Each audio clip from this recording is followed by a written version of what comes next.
Bulletin का आगाज करें और सबसे पहले खबर दें। खैरपुर, सक्खर और मज़ाफ़ाती इलाकों में बारिश हुई है। सक्खर में 180 मिलीमीटर बारिश रिकॉर्ड की गई है। कई इलाकों में बिजली मुअत्तल हो गई है और मुल्तान, चीचावतनी और बिहाड़ी में भी बारिश हुई है। महकमा मौसमियात का कहना है कि आज सिंध, पंजाब और मशरक़ी बलूचिस्तान के बाज़ इलाकों में मूसलाधार बारिश होने का इम्कान है।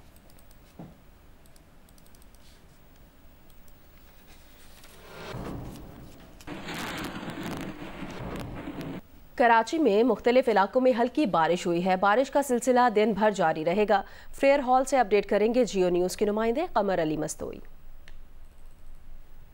शहर के मुख्तलिफ इलाकों में हल्की बारिश हुई है, जिसमें कोरंगी रोड शामिल है, डिफेंस, अल-फलाह का इलाका, साथ साथ जो है वो गुरु मंदिर और नुमाइश के एरिए में जो है वो हल्की बारिश हुई है। महकमा मौसमियात का कहना है कि शहर में बारिश बरसाने वाला सिस्टम मौजूद है। शहर में कहीं पर हल्की और कहीं पर तेज़ बारिश का सिलसिला जो है वो वक्फे वक्फे से जारी रह सकता है। इस वक्त दरजा हरारत 27 डिग्री सेंटीग्रेड है। ज़्यादा से ज़्यादा दरजा हरारत जो है वो 32 डिग्री सेंटीग्रेड तक जो है वो जा सकता है। महकमा मौसमियात का कहना है कि दिन भर चलने वाली ठंडी हवाओं से जो है वो गर्मी की शिद्दत जो है वो कम हो जाएगी। साथ साथ दिन भर आज जो है वो मतला अबर आलूद रहेगा और हल्की और तेज़ बारिश का सिलसिला जो है वो भी जारी रहेगा। सक्खर में गुज़िश्ता रात मुसलसल होने वाली तेज़ बारिश ने शहर की शाहराहों को तालाब में तब्दील कर दिया। निस्फ शहर में बिजली की सप्लाई मुअत्तल होने से शहरियों को दोहरे अजाब का सामना करना पड़ रहा है। तफसीलात यासिर फारूकी से। जी बिल्कुल, सक्खर में गुज़िश्ता 30 घंटों से वक्फे वक्फे से हल्की और तेज़ बरसात का सिलसिला जारी है, जबकि गुज़िश्ता पूरी रात शहर में तेज़ बरसात होती रही है, जिसके बायस जो सक्खर की मरकज़ी शाहराएँ हैं वो तालाब में तब्दील हो चुकी हैं। मुसलसल बरसात के बायस पूरी रात निफ्स शहर में बिजली की सप्लाई मुअत्तल रही है, जिसके बायस शहरियों को दोहरे अजाब का सामना करना पड़ा है। सुबह सवेरे निकलने वाले शहरियों को आमदोरफ्त में शाहराहों पर पानी खड़ा होने की वजह से मुश्किलात का सामना करना पड़ रहा है। सक्खर से रोड़ी जाने वाली जेल रोड मुकम्मल तौर पे तालाब में तब्दील हो चुकी है, जिसके बायस यहाँ पे आमदोरफ्त मुअत्तल है और यहाँ से शहरी मुताबादिल जो रेलवे ट्रैक है वहाँ से पैदल आने जाने पे मजबूर नज़र आ रहे हैं। गुज़िश्ता रात पूरी रात तेज़ बरसात होने की वजह से शाहराहों पे पानी खड़ा हो गया है। डिप्टी कमिश्नर का कहना है कि तमाम पंपिंग स्टेशन काम कर रहे हैं और उम्मीद है कि तमाम शाहराहों से जल्द ही बारिश का पानी निकाल दिया जाएगा। जी, सिंध, पंजाब, बलूचिस्तान और खैबर पख्तूनख्वा के मुख्तलिफ इलाकों में मूसलाधार बारिशों से सैलाबी सूरत हाल है। बरसाती नदी नालों में तुग़यानी है। आबी रेलों से फसलों और कच्चे घरों को नुकसान पहुंचा है। फैसलाबाद, नारोवाल, रहीम यार खान में मुख्तलिफ हादसात में 8 अफराद जाँ बहक हो गए हैं।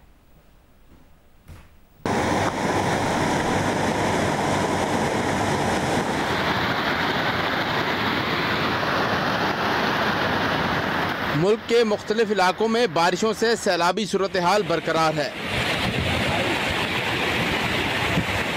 जनूबी वज़ीरिस्तान में शदीद बारिश के बाद सैलाबी रेलों ने तबाही मचा दी। सैलाबी रेला जंडोला बाजार में दाखिल हो गया। ज़रई ज़मीनों को भी नुकसान पहुंचा। तूफानी बारिश से वाना गोमल जाम रोड लैंड स्लाइडिंग के बायस कई मुकामात पर बंद हो गया। खैबर में बारिश के बाद बरसाती नालों में तुग़यानी आ गई।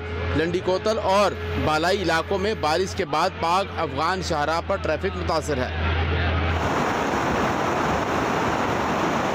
चमन में सैलाबी रेलों और आंधी से दर्जनों मकानात और सोलर सिस्टम को शदीद नुकसान पहुंचा है। मरकजी रेलवे ट्रैक भी रेले में बह गया। दीवारें और सोलर पैनल्स गिरने से 10 अफराद जख्मी हो गए। तोबा चकजई, तोबा काकड़ी, किला अब्दुल्ला, पशीन, जियारत में सैलाबी रेलों से फसलें ज़ेरे आब आ गई। नोशकी में सैलाबी रेले से खिजार पुल टूट गया। पाक ईरान रेलवे ट्रैक मुतासर होने से रेलवे राब्ता मुनक़ता हो गया। पंजाब के मुख्तलिफ अजला में जारी बारिशों से नशेबी इलाके और सड़कें ज़ेरे आब आ गईं। मुतादिद इलाकों में पानी घरों में दाखिल हो गया। राजनपुर और डीजी खान के कोहे सुलेमान के पहाड़ी इलाकों में भी मूसलाधार बारिश जारी है, जिसके बाद नदी नालों में तुग़यानी है। जैकबाबाद गढ़ी खैरों के करीब ताजा शाख नहर में 70 फीट चौड़ा शिगाफ पड़ने से धान की फसल ज़ेरे आब आ गई। उधर दादू में कीरथर पहाड़ी सिलसिले में मूसलाधार बारिश जारी है। गाज नदी में पानी की सतह में इजाफा देखा जा रहा है।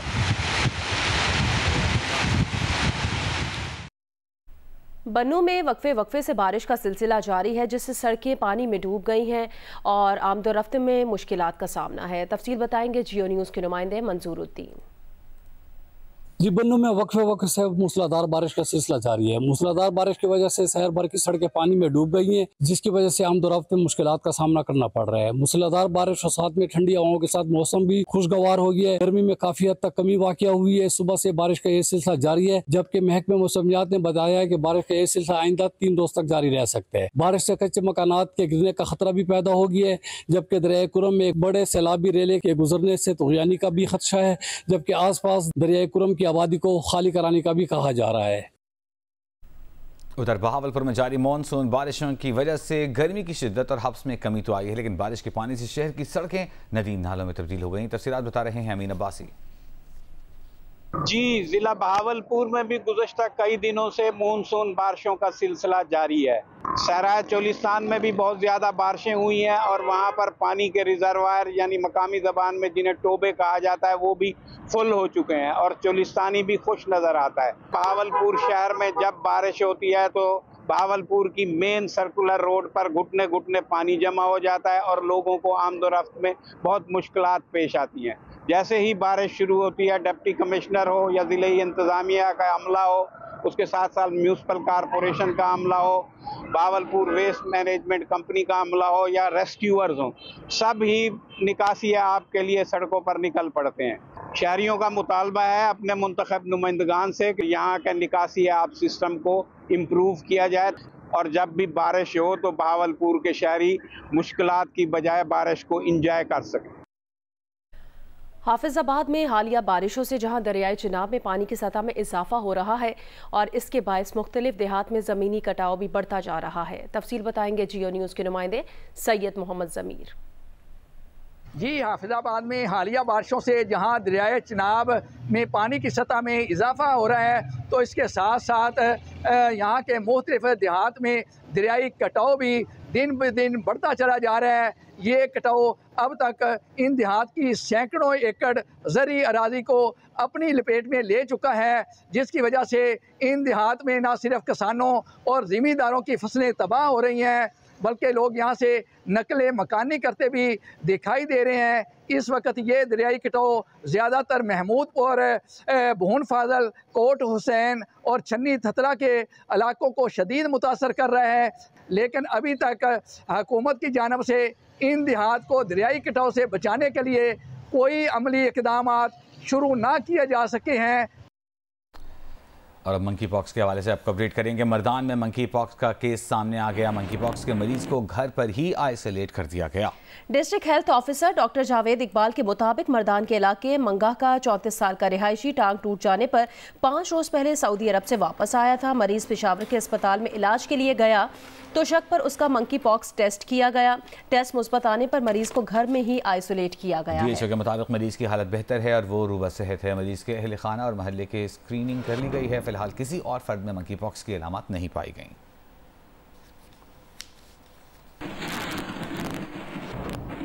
वज़ीर आज़म मियां मोहम्मद शहबाज शरीफ की ज़ेर सदारत मंकी पॉक्स की सूरत हाल के हवाले से इजलास हुआ।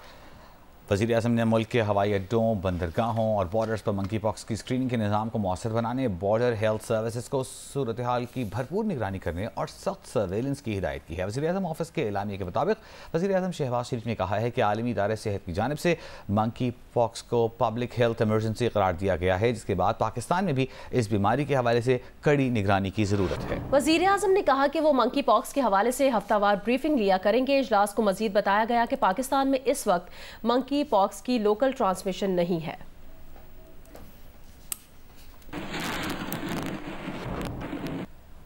मंकी पॉक्स के पेश नज़र खैबर पख्तूनख्वा के अस्पतालों में आइसोलेशन वार्ड्स कायम कर दिए गए हैं, जबकि एयरपोर्ट्स और सरहदों पर हेल्थ की टीमें तैनात कर दी गई हैं।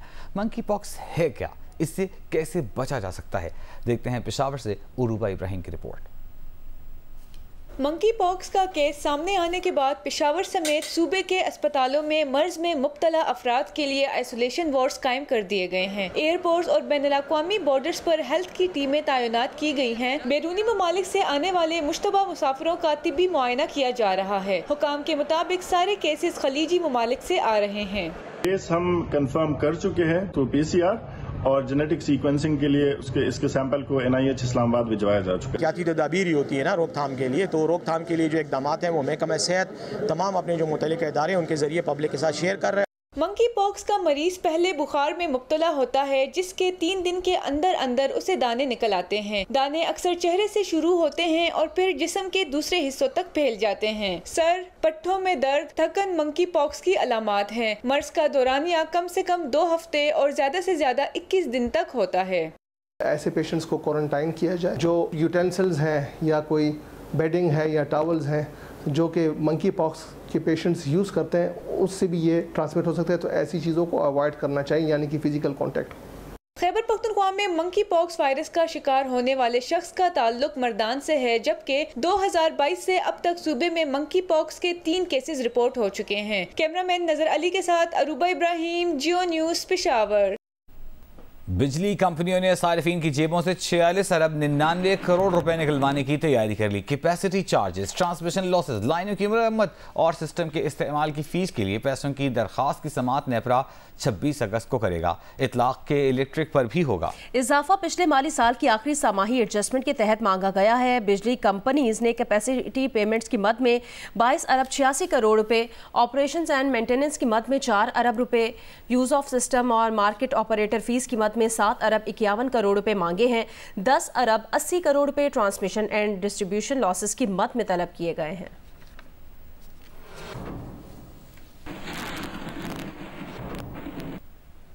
सिंध और खैबर पख्तूनख्वा हुकूमत अवाम को बिजली बिलों में फौरी रिलीफ नहीं दे सकेंगे।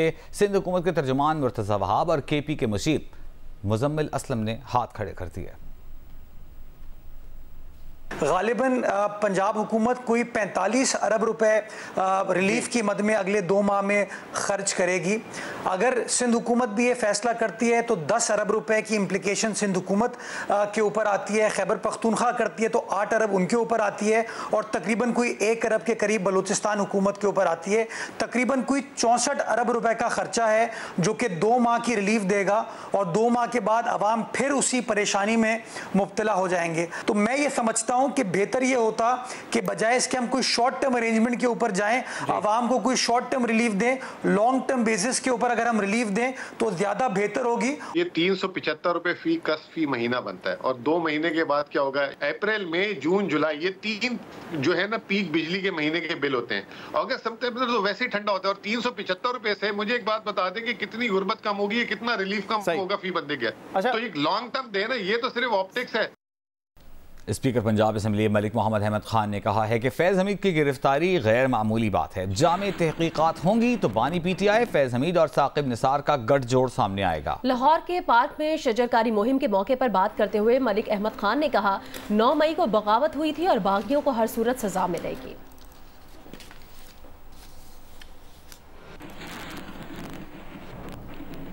स्पीकर कौमी असम्बली ने तहरीक इंसाफ के इकबाल आफरीदी के बयान पर तहकीकात के लिए कमेटी बना दी है। इकबाल आफरीदी ने कायमा कमेटी के इजलास में खातून के लिबास पर तबसरा किया था।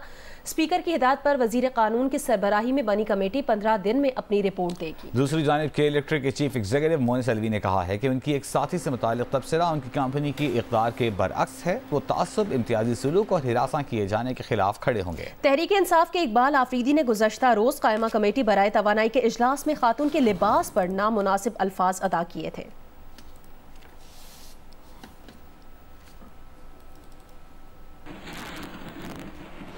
खेल के मैदान से खबर है, कौमी हीरो अरशद नदीम के एजाज़ में होने वाली तकरीब में पंजाब इमरजेंसी सर्विसेज एकेडमी में गार्ड ऑफ ऑनर दिया गया। वजीर सेहत ने मियाँ चन्नू में रेस्क्यू सेंटर अरशद नदीम के नाम से मंसूब, जबकि DG rescue doctor Rizwan Naseer ने उन्हें ब्रांड एम्बेसडर बनाने का ऐलान किया है। मियाँ आबिद की रिपोर्ट देखिए।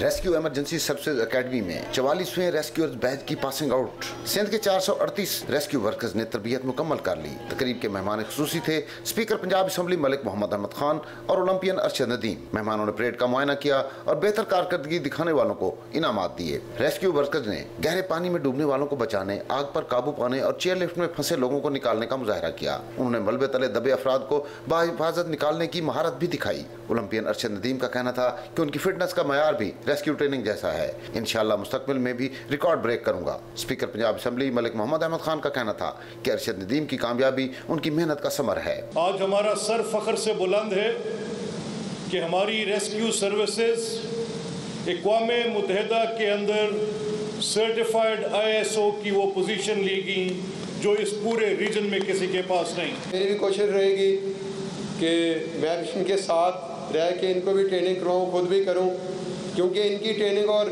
मेरी ट्रेनिंग जो फिटनेस है वो मेरे ख्याल में तकरीबन सेम ही होगी। तरबियत मुकम्मल करने वाले रेस्क्यू वर्कर्स का कहना था कि खिदमत का ये हुनर अपने पास रहने वालों को भी सिखाएंगे। कैमरामैन आमिर बाजवा के साथ मियां आबिद, जियो न्यूज़, लाहौर।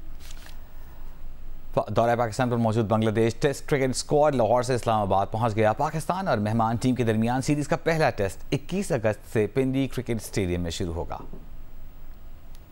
4 दिन कबल दौरा पाकिस्तान पर लाहौर पहुंचने वाला Bangladesh test cricket squad Islamabad पहुंच गया है। मेहमान टीम ने 3 रोज लाहौर के कज़ाफ़ी स्टेडियम में प्रैक्टिस की थी। मेहमान टीम सरकारी फ्लाइट के जरिए लाहौर से इस्लामाबाद पहुंची। बांग्लादेश टेस्ट स्क्वाड के चंद खिलाड़ी पाकिस्तान शाहीन्स के खिलाफ 4 रोजा मैच खेलने के लिए पहले से ही इस्लामाबाद में मौजूद थे। बांग्लादेश और पाकिस्तान का टेस्ट स्क्वाड एक ही होटल में क़याम करेगा। मेहमान और मेजबान टीमों के दरमियान 2 टेस्ट पर मुश्तमिल सीरीज का पहला टेस्ट 21 अगस्त से पिंडी क्रिकेट स्टेडियम में खेला जाएगा। इससे कबल 20 अगस्त को टेस्ट सीरीज की ट्रॉफी की रोनुमाई होगी। दोनों स्क्वाड आज दोपहर पिंडी क्रिकेट स्टेडियम में प्रैक्टिस करेंगे। पाकिस्तान क्रिकेट टीम ने बांग्लादेश के खिलाफ पहले टेस्ट के लिए मुकम्मल पेस अटैक के साथ मैदान में उतरने का फैसला किया है। स्पिनर अबरार अहमद और टॉप ऑर्डर बैटर कामरान गुलाम को टेस्ट स्क्वाड से रिलीज कर दिया गया। दोनों को पाकिस्तान शाहीन्स का हिस्सा बना दिया गया है। PCB के मुताबिक इब्रार अहमद जो पाकिस्तान टेस्ट साइड का हिस्सा थे अब बांग्लादेश ए के खिलाफ पाकिस्तान शाहीन्स की नुमाइंदगी करेंगे। ये 4 रोजा मैच 20 अगस्त को इस्लामाबाद क्लब में शुरू होगा। सिलेक्टर्स ने इन्हें टेस्ट मैच में बेंच पर बिठाने के बजाय शाहीन्स स्क्वाड में शामिल करने का फैसला किया ताकि वो 30 अगस्त से शुरू होने वाले दूसरे टेस्ट से कबल मैच प्रैक्टिस हासिल कर सकें। इसी तरह कामरान गुलाम को भी पाकिस्तान टेस्ट स्क्वाड से रिलीज करते हुए शाहीन्स के लिए बरकरार रखा गया है और उन्हें दूसरे 4 रोजा मैच के लिए कप्तान मुकर्रर किया गया है। इस मैच के इख्तिताम के बाद इब्रार अहमद और कामरान गुलाम दोबारा टेस्ट स्क्वाड में शामिल हो जाएंगे। पाकिस्तान के बांग्लादेश में तैनात साबिक हाई कमिश्नर रफ़ीउज़ ज़मा सिद्दीकी का कहना है कि बांग्लादेश में इलेक्शन के बाद ही मालूम होगा कि अवामी लीग की बांग्लादेश में पोजीशन क्या है। बांग्लादेश और पाकिस्तान के दरमियान सर ताल्लुकात की वजह हिंदुस्तान है। अहवाल वक़ास आलम अंगारिया की रिपोर्ट में। Pakistan institute of international affairs में बांग्लादेश की तहरीक और सियासी मंजरनामे पर सेमिनार का इनेकाद हुआ जिसकी सदारत PIIA की चेयरपर्सन डॉक्टर मासूमा हसन ने की। जामिया कराची के साबिक प्रोफेसर डॉक्टर सिकंदर मेहदी ने अपने खिताब में कहा कि पाकिस्तान और बांग्लादेश की सूरत हाल में फ़र्क है। मेरा कंसर्न ये है कि पीसफुली चेंज आ जाए, वो वायलेंस ना हो जो बांग्लादेश में हुआ है। कॉन्स्टिट्यूशनल प्रोसेस के through fair election, leaders determine हो, पॉलिटिकल पार्टीज डिटरमिन हो, फ्रीडम्स आ जाए तो you won't need such massacres of the people and it's possible. Bangladesh में तैनात साबिक हाई कमिश्नर रफ़ीउज़ ज़मा सिद्दीकी का कहना था कि बांग्लादेश में अवामी लीग का क्या मुस्तकबिल है, इलेक्शन से पहले इस बात का दुरुस्त तयन नहीं किया जा सकता। It is sine qua non for the establishment in Bangladesh to ensure free, fair and transparent elections in the country with no political engineering involved in bringing favorites. ये बहुत ज़रूरी है। Even Awami League has roots in the people of Bangladesh. We cannot deny that. तो उसको भी पूरा मौका मिलना चाहिए इलेक्शन में लेने का। तकरीब के आखिर में शुरका की जानिब से सवाल और जवाब की निशस्त भी हुई। कैमरामैन जुबैरुद्दीन के साथ वकास आलम अंगारिया, जियो न्यूज़, कराची। रूस की पार्लियामेंट डूमा ने अक़वाम मुत्तहिदा की सलामती काउंसिल पर जोर दिया है कि वो यूक्रेनी फौज को रूस के इलाके कुर्स्क में एटमी पावर प्लांट पर हमले से बाज रखे। साथ ही खबरदार किया कि यूक्रेन ने कार्रवाई की तो रूस न सिर्फ सख्त फौजी बल्कि मिलिट्री टैक्टिकल जवाबी इक़दाम पर मजबूर होगा। रूस की वज़ारत ख़ारजा के तर्जुमान मारिया ज़खारोवा ने कहा कि यूक्रेन ने कुर्स्क न्यूक्लियर पावर प्लांट पर हमले की तैयारी शुरू कर दी है। अक़वाम मुत्तहिदा और बैनुल अक़वामी एटमी तवानाई एजेंसी इश्तियाल अंगेजी की मजम्मत करे और न्यूक्लियर सेफ्टी से मुतालिक उमूर की खिलाफ वर्जी रोके। तर्जुमान ने खबरदार किया कि कीव के इक़दाम से यूरोप बड़े पैमाने पर तबाही से दो चार होगा।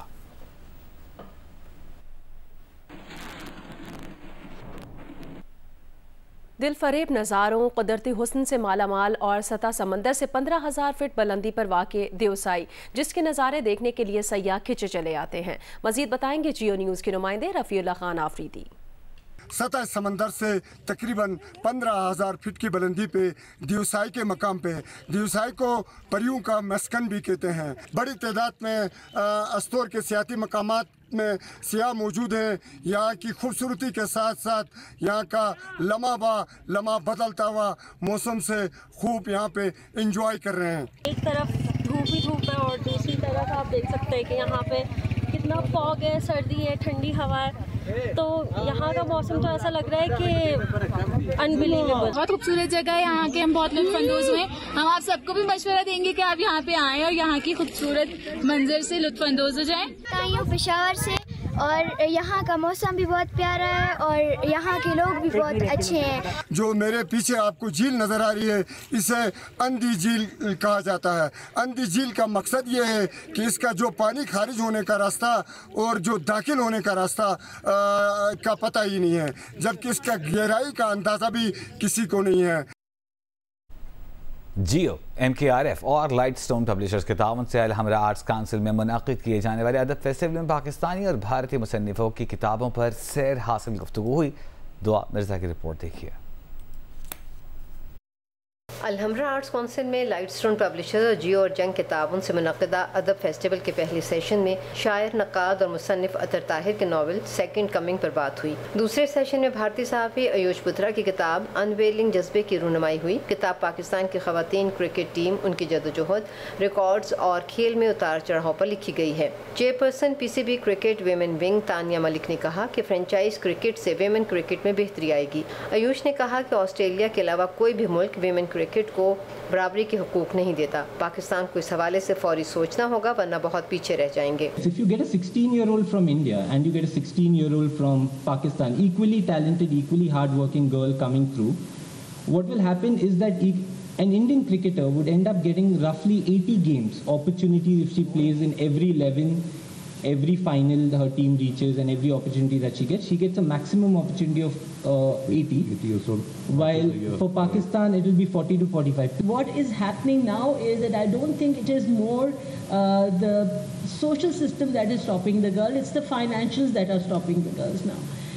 The girls are very keen on playing and parents are supporting. Cricket board के विमेन विंग की साबिक सरबराह बुशरा एतजाज ने कहा कि विमेन विंग का चेयरमैन ऐसा होना चाहिए जो खेल को जानता और संजीदा हो। विमेन क्रिकेट तो क्या, हमारे यहाँ अब मैन क्रिकेट भी खतरे में है। क्रिकेटर बिस्मा मारूफ ने कहा कि डोमेस्टिक और नुमाइशी मैचों से खिलाड़ियों को सीखने का बहुत मौका मिलता है। When women in Pakistan entered cricket, they broke a barrier, and that barrier will take them forward. And it also leads the other women to follow, which is indeed a great achievement. अदबी बैठक का तीसरा session इमारतों की कहानियों और मुस्तकबिल से मुतालिक था। DG walled city authority Kamran Lashari ने कहा कि इमारतें उसके आसपास रहने वालों का मिजाज बताती हैं। उनकी अपनी एक ज़बान होती है और वो बोलती भी हैं। एसोसिएट प्रोफेसर लम्स डॉक्टर निद्रा शहबाज ने कहा कि इमारतों की कहानियाँ नायाब होती हैं। खुशी है कि पाकिस्तान में इस पर काम हुआ। Buildings in their own